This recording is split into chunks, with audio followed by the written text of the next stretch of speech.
We are moments away from racing with William Sharp, pole sitter and winner in the first race. Hi guys. You looking forward to the race? I can't wait. It's my favourite kind of race when you don't know what's going to happen. You looking forward to the wet weather? Well, it's a mixture, isn't it? It's a different. So we've got 2 warm-up laps to see where the puddles are. Hopefully there's no proper standing water because we hate aquaplaning, anybody does. And we just got to get out there, take it easy, work it out as you go. Have you changed the tyres between race 1 and 2? No, I've only got these tyres and they were crap in race 1, so they're going to be even worse than this. Look forward to watching you slide around. Cheers, mate. Cheers, buddy.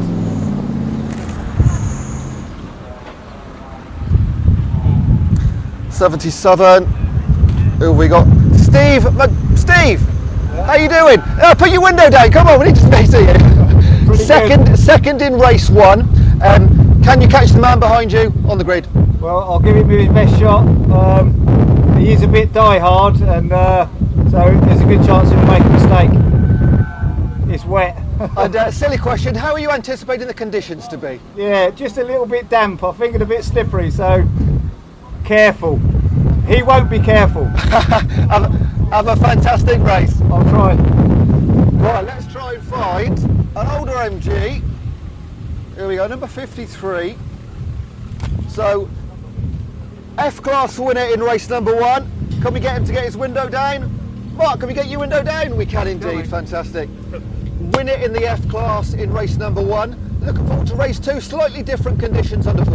Yeah, a little bit different to race 1, and after my little spin in through Church in the dry, I'm not sure I'm really looking forward to this one, but we'll see how we go. And tell us a little bit about the car quickly. So it's a 1.8 MGF BVC. It's a 96, a bit like Trigger's Broom. So it's fundamentally the same car as when it came out of the factory, but had lots of different bits over the years. But I've had it for about 18 years now, I think. Fantastic, Mark. Look forward to watching you around. We'll speak to you after the race. Thank you. Thanks a Cheers. lot.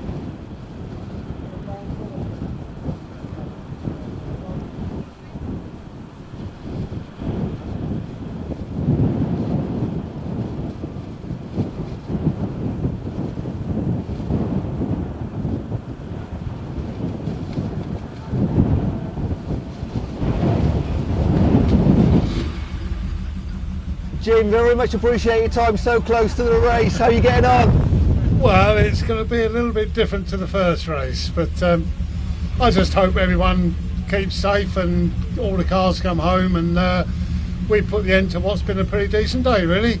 As for me, well, I'll take whatever comes. But you did win the first race in your class. That's a pretty good weekend already for you. I got away at the start of the first race and made it pay, so yeah, it's good. Well, it's getting wetter and wetter, so best of luck to you, Jim. We'll speak to you afterwards, all right? I think we'll need it, but thanks a lot. Thank you, guys. Have a good one. Cheers. And we'll find the car number 70 as well. Where's 70? There we go. So, Anthony Bates. Anthony. How you doing? Congratulations, race winner in race number 1. Obviously only a couple of cars in your class, but a win's a win. A win is a win, yeah. So glad to get that under the belt. Different conditions for race 2, so we'll see what happens. Windscreen wipers working? Thankfully, yes. Tested and done? All done. Have you changed the tyres between race 1 and 2? No, just put the pressures up a little bit so it's better operating. Okay, you're about to go. Good luck with the race. Thank you very much.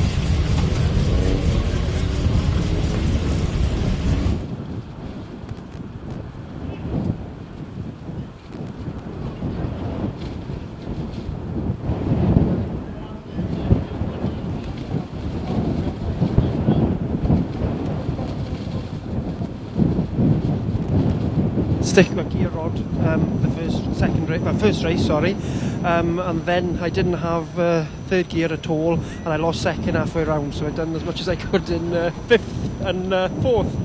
Yeah. And was that in this second race as well, was it? That was in the second race, yes.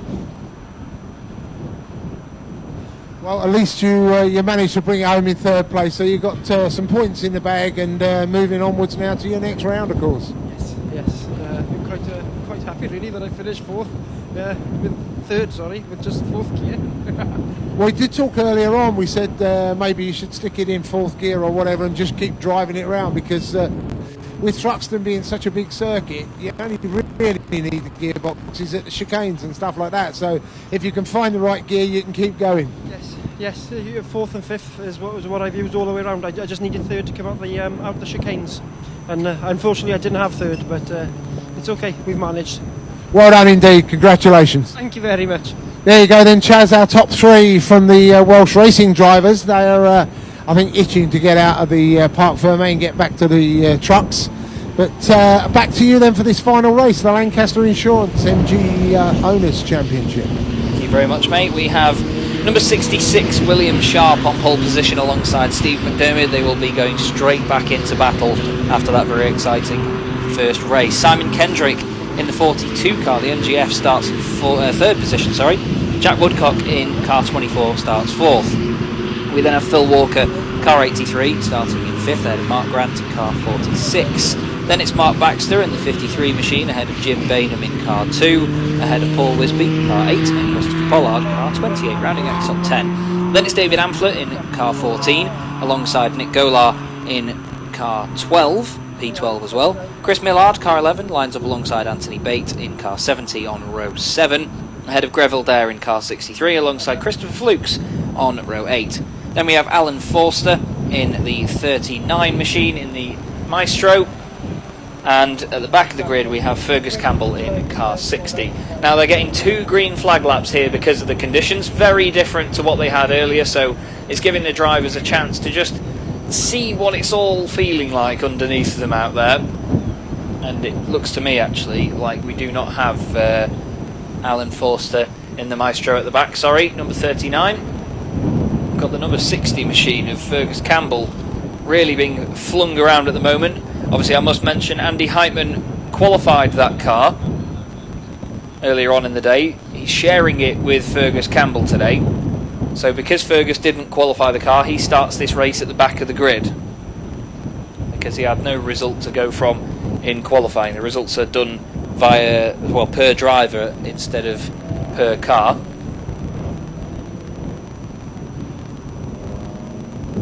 But this will be the final race of the weekend, and it's been a really interesting one.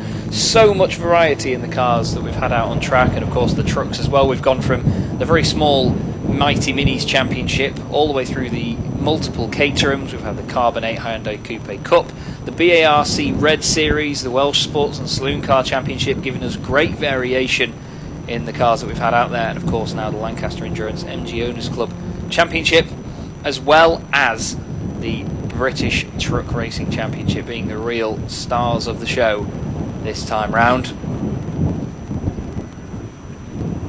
But this is the 19th and final race that we will cover together this weekend.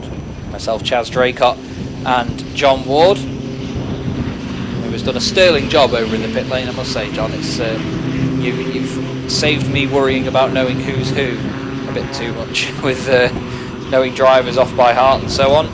Knowledge is very much appreciated.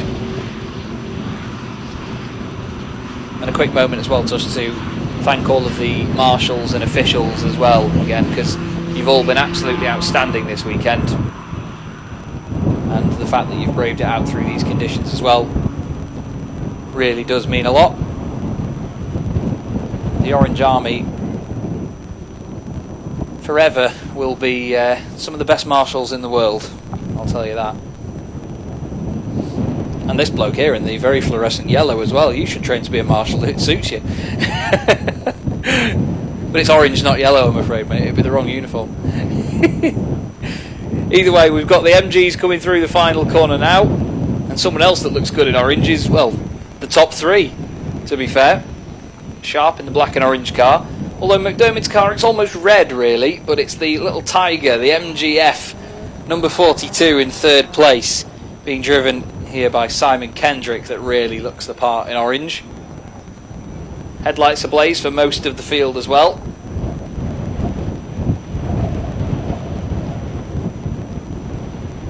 And we get them all lined up on the grid for the final race of the day.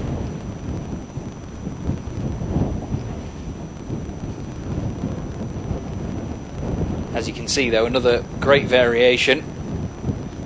Despite all being cars from the same manufacturer, we have MGZRs, MGBs, we have Maestros, or a Maestro in the form of the number 70 car driven by Anthony Bate. We also have the MGFs, or the MGTFs as I thought they were known anyway.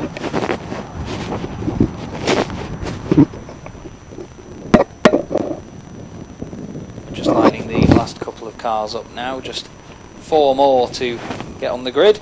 Unfortunately, like I say though, we've not got Alan Forster, who would line up 17th on the grid in his Maestro, car 39. But Fergus Campbell will now get directed to his last grid spot. It'll be interesting to see how he comes through as well.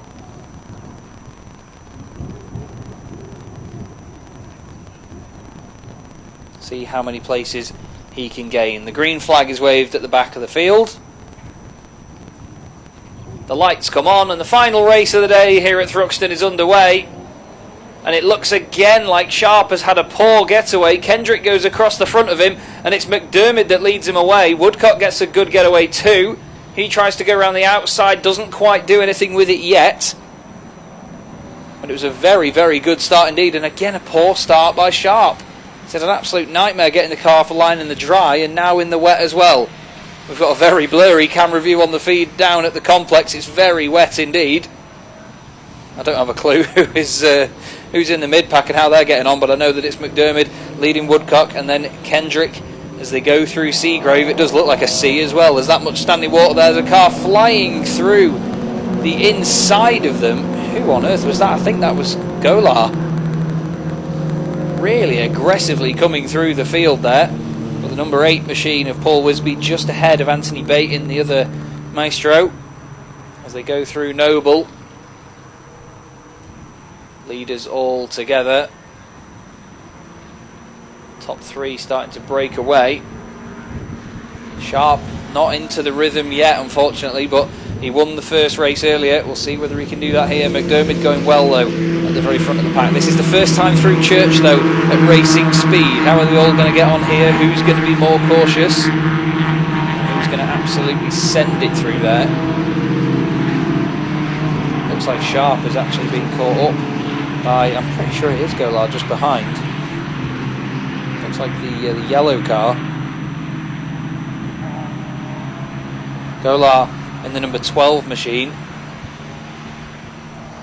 And it's not. I tell you who it is. It's Fergus Campbell. Fergus Campbell from the back of the grid is up into 4th place by the end of the first lap. That's absolutely sensational stuff. Golar in the other black and yellow car a bit further back. It's basically reverse colours of Campbell's car. Apologies for getting that mixed up, but wow. Fergus Campbell, there's probably a reason that he didn't mind not qualifying and starting from the back of the grid. And that is it. Wow. 14 places gained in 1 lap for Fergus Campbell. I think it's still raining very hard over at the complex, you know, because the camera there has only got worse, if anything. Getting wetter and wetter as we go along. And it looks like Fergus Campbell might have just made the move up into 2nd place past Kendrick. I think Woodcock might have dropped a position or 2 as well. Yes, Campbell gets ahead of Woodcock, who is then ahead of Kendrick. So it's Kendrick down to 4th, Woodcock down to 3rd, and Campbell goes up into 2nd place. Now where is Sharp in all of this? Because he was 5th overall last time I saw him. I don't know if he's lost or gained any places. No, he's still there. But it's a great display of commitment at the moment from McDermott. Steve McDermott at the very front.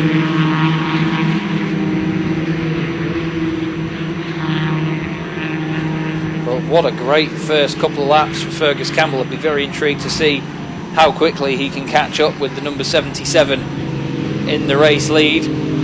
Big trails of spray coming off the cars.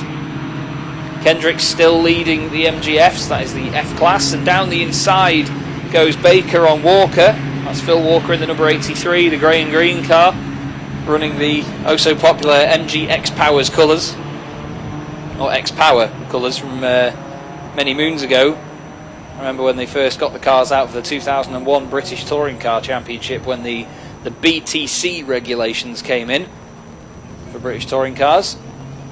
Now leading the A class, I believe, is still Bainham from Pollard, and then Amphlett in the 14 machine a few positions further back. Near the back of the field here we've got 3 MGBs altogether. That is for class position as well. It's Millard, Dare and Flukes rounding out the back of the pack.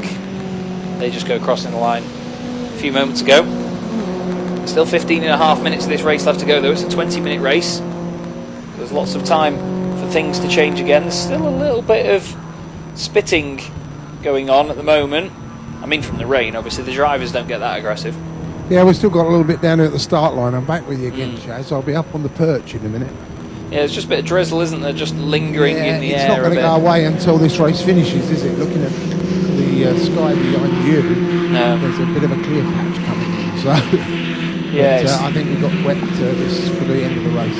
Yeah, I think it's sort of changed direction as well. It was coming over my commentary box sort of towards the infield of the circuit, but now it's sort of going along sort of parallel to Church Corner a bit and sticking along that way. So I don't think it's going to change too much, like you say. But now Fergus Campbell is really closing up on the back of your current race leader, number 77, Steve McDermott. The gap last time round was 3.6 seconds, but Campbell was 0.6 of a second quicker. Let's see what it is this time. It is another fastest lap of 1:47.0, so he goes 1.8 seconds quicker than his own personal best, and he goes 2.4 seconds faster than McDermott. 1.2 seconds is the gap.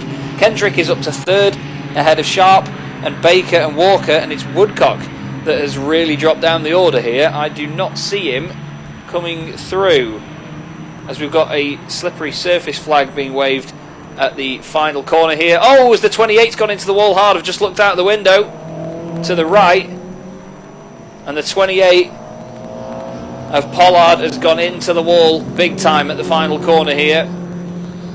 That's Chris Pollard in one of the classic cars, isn't it? It is, yeah, it's one of the MGBs.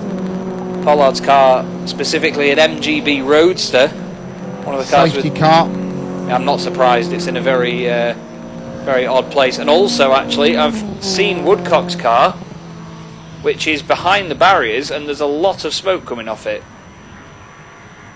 It may be Woodcock in his first year of the championship, actually. Yeah, there's a lot of smoke coming from Woodcock's car, actually. I'm not sure whether they've sort of put a fire extinguisher on it or something, and that's where all the They've got a slippery surface flag out underneath you as well.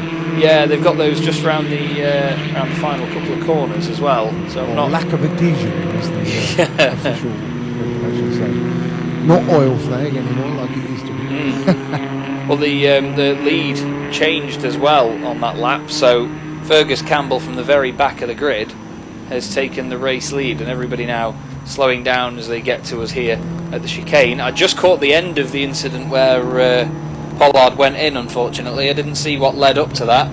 It's a real shame to have him in the wall. It's not a nice place to go. I mean, it's never a nice thing to go off at all, but out of all corners to go off at, the club chicane is a very fast entry, isn't it? It's not really where you want to go off. Well, it's going to bunch up the front end of the train to start with under this safety cup. How long have we got altogether? We have just over 12 minutes to go. Okay, so we've got time then. Yeah, I think Woodcock's car is an engine problem, by the way. I don't think it's sort of had an accident and then sort of burst anything. It's he's got the bonnet up behind the barrier, I can see from here, so it seems like he's had an engine failure and he's pulled it over to the side of the road and got it out of the way. Jim Bainham just takes the Class A lead MG through. And that's where I believe Pollard is out of the car. I can't see him from where Chris I am. Pollard is in again in an MGB, isn't he? Yeah, I can't see him from where I am, but I'm pretty sure he's out of the car. And okay, they're just waiting for the medical car to go across and the recovery vehicle to help get him out. I imagine they'll have to be a bit careful with it though, because that grass is going to be very, very slippery. He's another of the older runners as well. He's been in the championship since 1998. Wow, fair play. He was in a midget to start with back then, and then went to the MGB in 2013.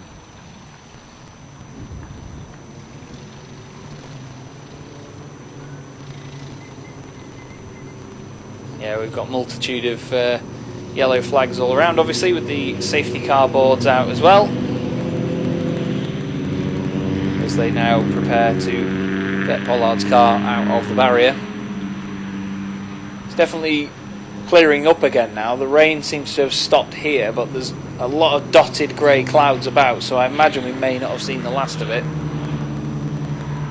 Safety car really slowing the field down. It might be all right at the moment. It's not actually raining down here at the moment, so fingers crossed. But as you say, some of the cloud are going to your right, and I'm looking way over to your left, and it almost looks like they're going the other way. Yeah, it's strange, isn't it? Everywhere I look, they seem to be going in a different direction. But we've just had on the feed, they've just shown pictures of Woodcock's car just behind the barrier. He's doing the usual driver with the hands on the hips, looking a bit dismayed look. Not my fault, mate. Safety car back through again.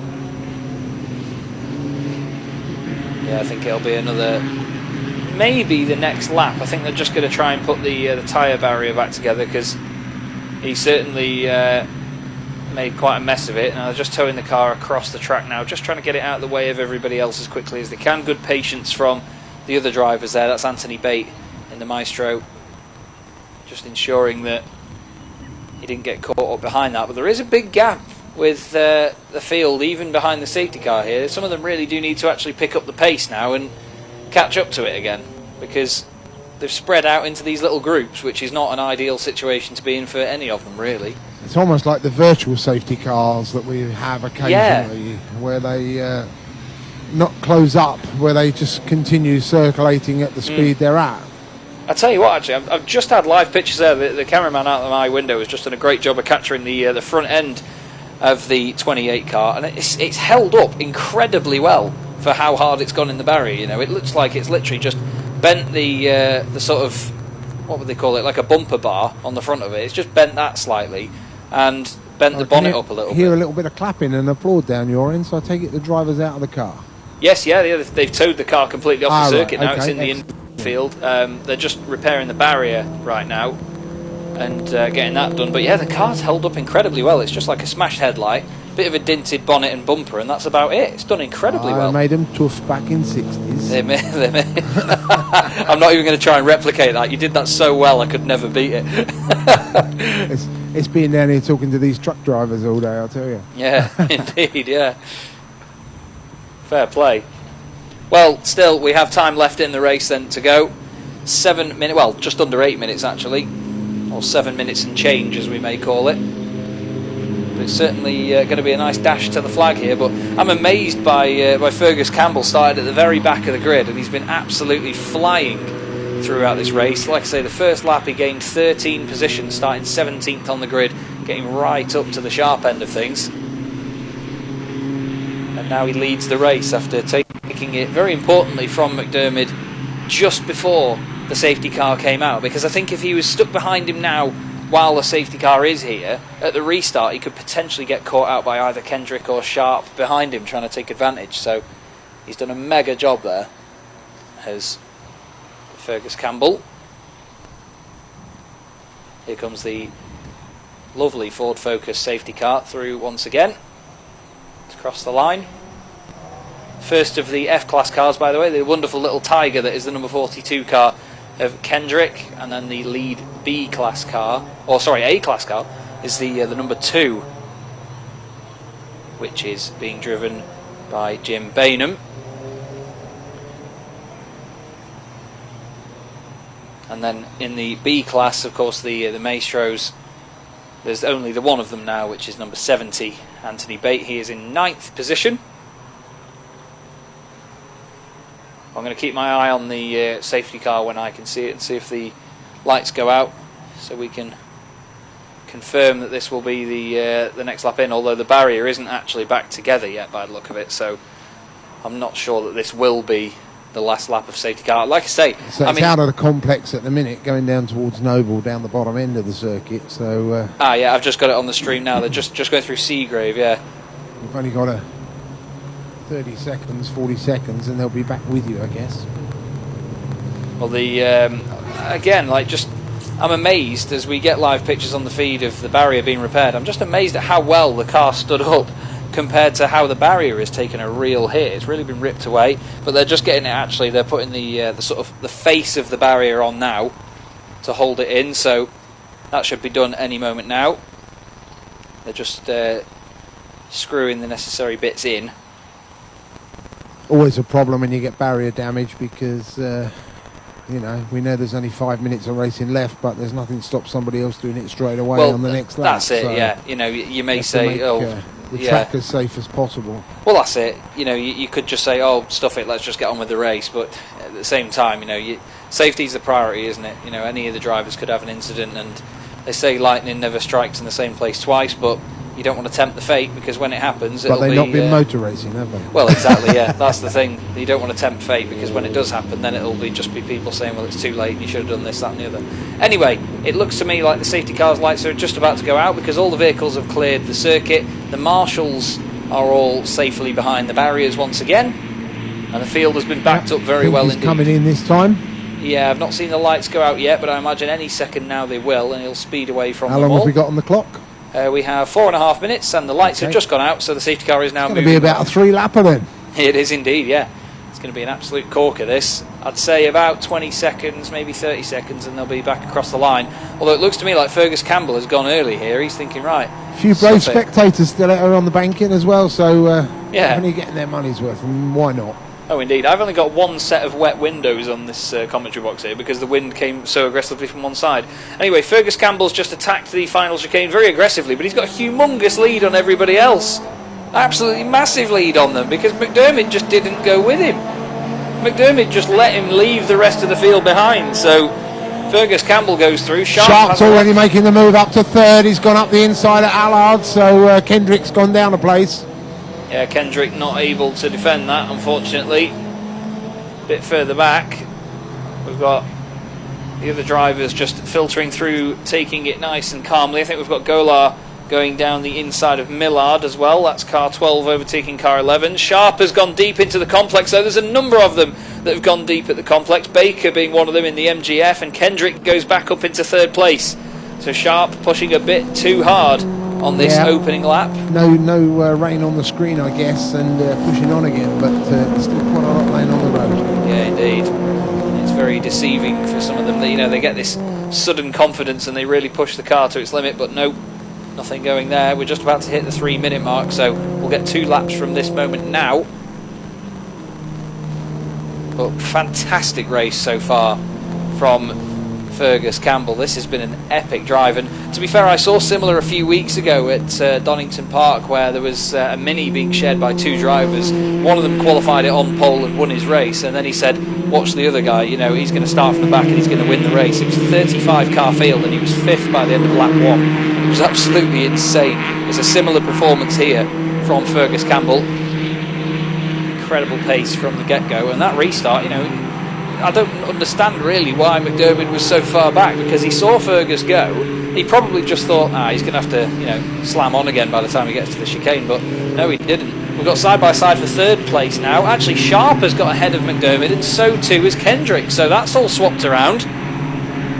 Kendrick up into the top 3 now, and then Walker in 5th place. Baker's just overcooked it into the chicane. I think a lot of them have cooled their tyres down behind the safety car, and they're just not able to get back up to temperature yet. We've got the number 2 of Bainham going all over the shop as well. It's just as soon as they touch standing water on these cold tyres, the car's just giving them absolutely nothing. Grant has a moment as well there in the 46 machine. Golar is ahead of Millard. But Amphlett ahead of the pair of them. Now 1.5 minutes to go as of right now. So we're going to get one more lap after this, I think. Or you know what? We might not, because the lap times have been about 1:49 and 1:50 in these conditions. We're going to get our last lap pulled, and we've not got it out yet. So I think it will come next time. Yeah, I reckon so. It's going to be a close one. We'll have to see. Either way, Campbell has made an absolute example of that car. He's shown just how quick it is. I mean, Heitman was good in it earlier, but he just couldn't quite get the performance out of it like Fergus Campbell could. Sharp holding on to second place then, ahead of Kendrick. Real shame for McDermott, because he was looking really strong early on. I was hoping for his sake that he'd at least get a podium out of this result. But they've really spread out now on these final few laps. I was thinking it'd probably stay closer together, but some of them really taking it timidly through these final corners here. We've got 25 seconds left, so that shows how good my judgment is, doesn't it? Are they going to get away? Are they? No, they're not. The last lap ball is being shown. Indeed. So one more tour of Thruxton, and to be fair, behind McDermott, I'm not sure what his problem is, but all of a sudden the car just seems a lot slower. He's got Walker and Baker, just need a candlestick maker, but the pair of them starting to close in on him a little bit. Oh, we've had a bit of a sideways moment for Anthony Bate as well into the final couple of corners, manages to recover it and get going again nicely. Walker and Baker, I think it is, still having a little bit of a battle. Yeah, I think they might try. Oh, I was going to say they're going to work together, but as they've just gone out of my sight, they were side by side. I just saw them go towards the complex, absolutely on it. Now we've got a big stream of them coming through here. We've got the number 2 car of Bainham, then it's Wisby, and the number 14 car of Amphlett has got ahead of Grant. Actually, they've all got ahead of Grant. Grant's 46 orange car, he's really struggling here. He's having a very slow run through the last couple of corners. He's lost all of his positions. And he's now the final car to cross the line in 15th place. But our race leader is just going through Goodwood now, down towards Village. And he's going to enter what we're going to call the fling to the right through Church Corner any second now. There he is, just hitting the apex. A scary corner in the dry, never mind in the wet in a front wheel drive hatchback. But I want to see everybody that's remaining around us here, all spectators that are in the grandstands to my right, and of course the bank on the left, and the spectators down in front of me as well, in front of the commentary box here. Give him a massive round of applause as he comes through, because from last on the grid he got the job done with 2 laps of the race complete. Fergus Campbell, an absolute star in this one. What a brilliant drive that is to round out the day. Hands together, everybody. The checkered flag is out. Fergus Campbell indicating to the left even, just for a laugh as he crosses the line. Sharp is going to take second place. A good recovery from another bad start. And just at the final corner here, Baker is overtaking McDermott, but who's going to get the run to the flag? Third place goes away as Kendrick. Way off Kendrick, I should say. Baker takes 4th place from McDermott across the line. Walker is going to come through in 6th. And it may be a spread out result at the end, but the MG Owners Club definitely not disappointing. We still need to sort out the A and B classes, but it's going to be B that comes first. That's Anthony Bate across the line in car 70 in the Maestro. Lovely bit of kit that. I love me an MG Maestro. Someone's probably going to come along and tell me to pronounce it Maestro, but oh well. Now we've got the remaining 8 cars all together now, which are being led around almost in parade-like fashion by Bainham in car 2. And then the number 8 machine actually under attack. That's Wisby. And the number 12 of Golart. Does he actually beat him across line? No, he doesn't in the end. And I think Grant might try and grab a position across line. I'm pretty sure he did beat Flukes to that then. He did. Grant beat him by 49 thousandths of a second. But it doesn't matter because it's not a position in class. It's only the position overall. But that rounds out our racing action today. Of course, John will have a quick word with the drivers in a few minutes if he can. So if you want to hear that, please do stick around. But if you are going to make the dash early, everybody, I just want to say a very quick thank you to all the fans around the circuit today. You've all been an absolute bunch of stars. And it's great to have you all out here with us, because commentating on events without fans has been very, very different indeed, and a bit of a challenge at times. Thank you for the Mexican wave earlier in the grandstands as well. That was a right laugh. But have a safe journey home, everybody. We really hope that you've indeed. enjoyed yourselves. So I'm going to make my way down and hopefully get a chat with the last race winners and things. But yeah, it's been a great weekend for the spectators, great weekend for us, and good working with you, Chaz. Yeah, you too, John. It's been an absolute pleasure, mate. I'll await your word with the drivers, and then I'll round us up from there. No problem.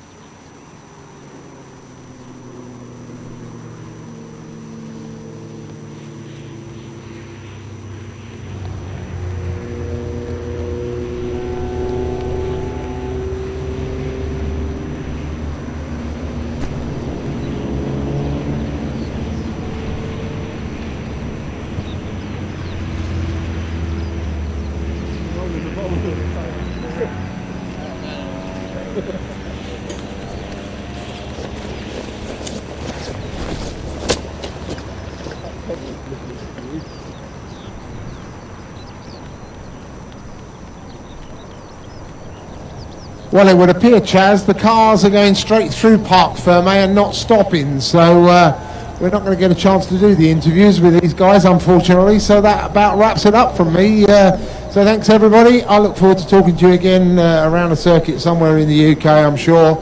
Until next time, back to Chaz. Thank you very much, John. Absolute pleasure working with you this weekend, buddy, and have a safe journey back as well. And make sure you get some aloe vera for the potential sunburn on that noggin of yours.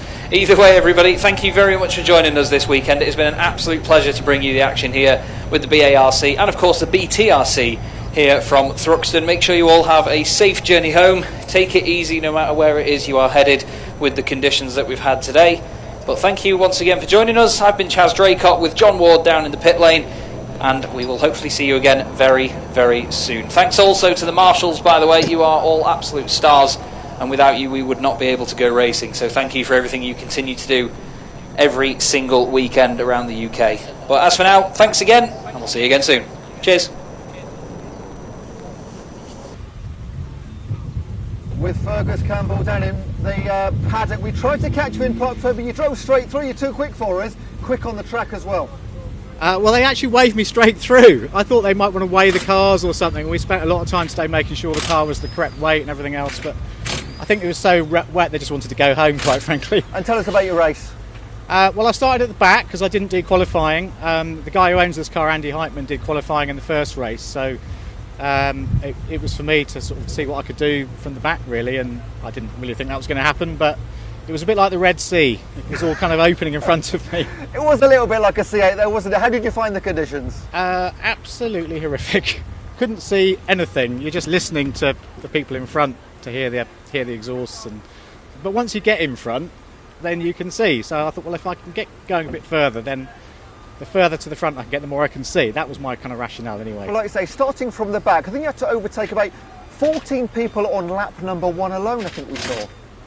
I couldn't tell you, but I mean, possibly. It's all a bit of a blur, isn't it? But yes, it was a very gentle start, pulling away from the petrol pump in Tesco, and it seemed to work. But great end to the weekend. Hope you've enjoyed yourself. Fantastic. Always great to come to Thruxton, and thanks to the BARC for having the MG Owners Club. Thanks for talking to us. Well done. Cheers. Enjoy yourself. Right, I think we should go and get Jim Bainham if we can, who won the A-Class in the first... Oh, he's already got his truck on. He's outside the car. Jim! Jim!